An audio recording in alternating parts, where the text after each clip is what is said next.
Hello, my name's Ashima, and this is the story about how I got kicked out of university and then accepted into 2 medical schools a few years later. I know that being a doctor is a dream for many people, but at times it can feel so out of reach. I wanted to make this video to help motivate you to continue to pursue that dream or any dream. It's never too late and you are definitely enough. In 2011, I started a Bachelor of Science, and by mid-2013, I had flunked out of the course. For scale of how badly I was doing, for one of my classes, my lowest recorded grade was a 2 out of 100 for the whole unit. So I was doing pretty badly.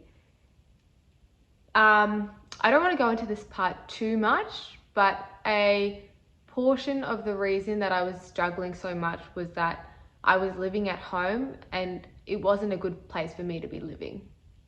So after I failed, I turned my part-time job into a full-time job, and as soon as I could afford it, I moved out of home.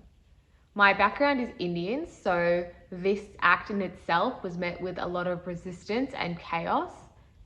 I knew in my heart that it was the right thing for me to do, but it was still really hard to hear that I was essentially a monster for trying to look after myself.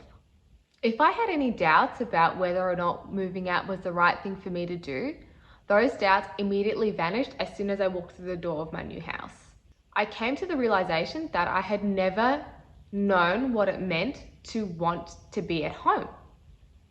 I looked forward to coming home for the first time in my life.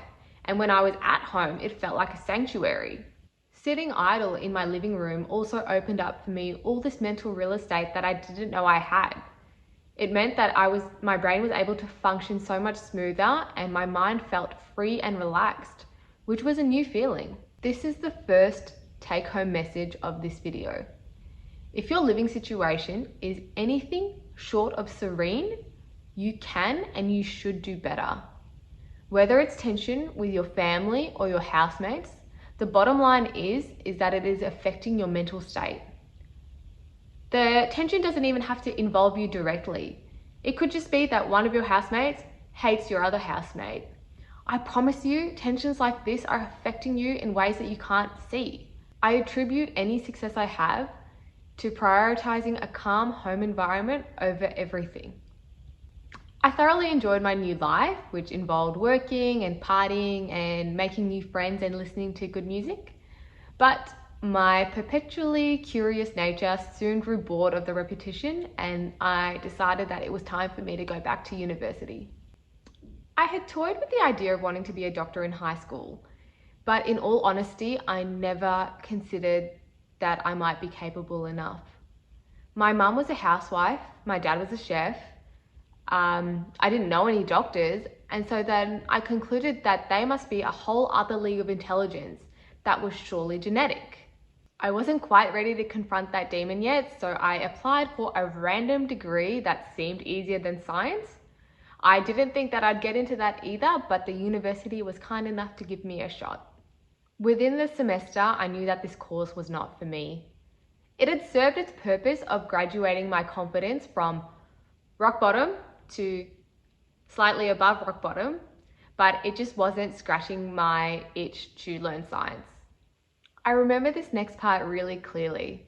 I was sitting in the lounge room with my housemate and we were both working on our assignments, and mine was something that I had absolutely no interest in doing. I was complaining to her about it, and then she said to me that she had noticed that I wasn't really that interested in what I was studying, and then she questioned my motives about why I was studying it.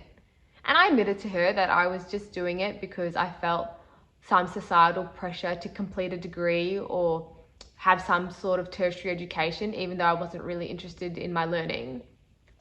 And we continued the conversation, and I admitted for the first time in my adult life that I had a desire to be a doctor. And instead of shutting me down, which I had been doing in my own brain that whole time, she said, "That's amazing. Why don't you do that?" So Courtney, if you're watching this, Thank you for the encouragement that I desperately needed at the time. That was a massive turning point for me, so thank you. My grades from my second degree were fortunately good enough that I could transfer into a biomedical science degree, which suited me better than science as it didn't have a compulsory botany and maths unit. The next couple of years flew by as I sank my teeth into the enormous workload. I was loving what I was learning, and I would get up at 3 to go to the library before work if that's what the workload demanded at the time around exam period. And I did well enough that I was able to transfer into a higher ranking uni with a more competitive cohort, and I excelled there as well.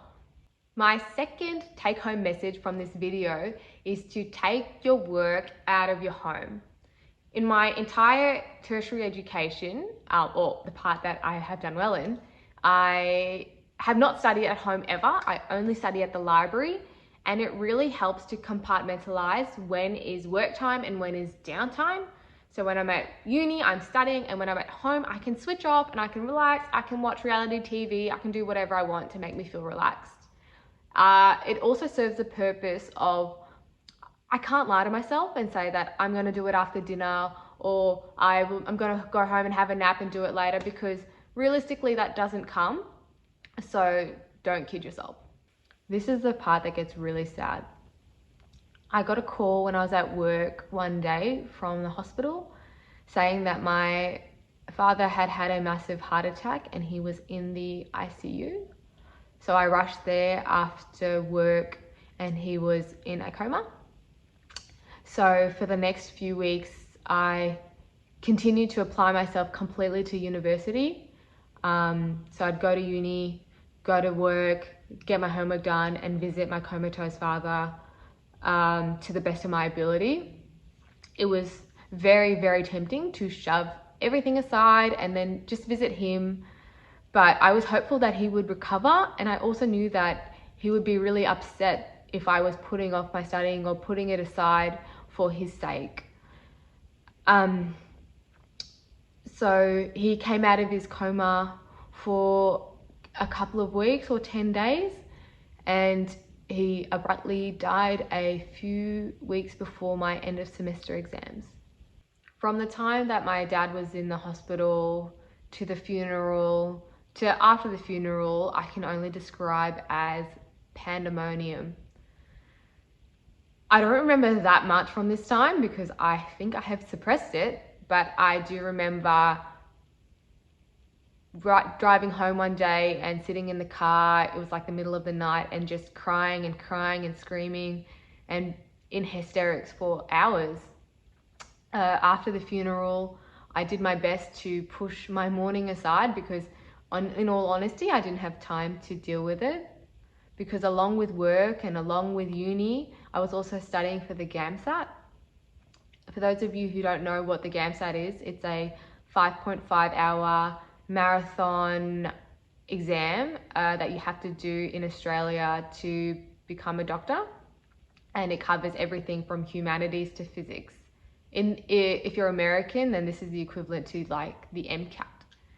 So I was studying for that, and it was a really dark time as I was in isolation studying a lot, and yeah, I don't like to think about that time in my life too much. It was horrible, but I made it through, and I have an amazing, hilarious boyfriend that I can thank for helping me through that. He was an absolute star. Through all of this adversity, I always have tried my very best, and that is the key. I never let myself use anything that happened to me as an excuse to not try my hardest. This is how hard you need to be willing to work if you want to become a doctor or if you want to be successful in any other sought after field. I've painted such a grim picture, but I promise you it's just to illustrate how resilient we are as humans and how capable we are at persevering. Over the same period of time, I've also had some of the best times of my life, and it's been full of lots of love and laughter and puppies and dancing. When I applied for medical school, I was fully transparent of my failures.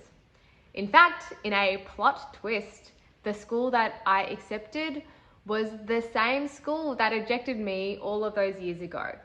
So it's okay to fail, but it's not okay to let that failure define your whole life. I'm a normal girl from a low socioeconomic background with an average IQ who supported her own damn self, who is going to be a doctor. If I can do it, you can do it. But you gotta get up, you gotta get organized, and you gotta get educated. I believe in you.